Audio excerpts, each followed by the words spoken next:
वेळेच्या संदर्भात मार्गदर्शन करायचं असेल तर त्यांनी माईकवर थोडंसं मार्गदर्शन करा आणि मग जे निवेदन देऊन आल्यानंतर त्याच्यातला एक प्रतिनिधी तुमच्या सगळ्यांचं 2 शब्द बोलेल आणि सगळ्यांचे आभार मानेल आणि आपलं आंदोलन संपणार आहे। त्यामुळं इतका वेळ थांबलेला अर्धा तास सगळ्यांनी त्या आंदोलनाची शिस्त थोडीशी आपण व्यवस्थित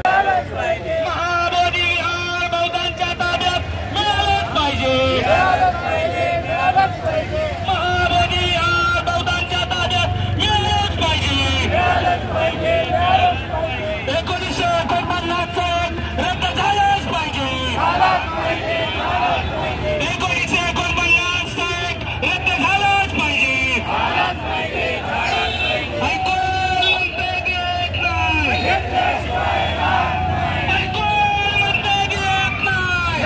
Why?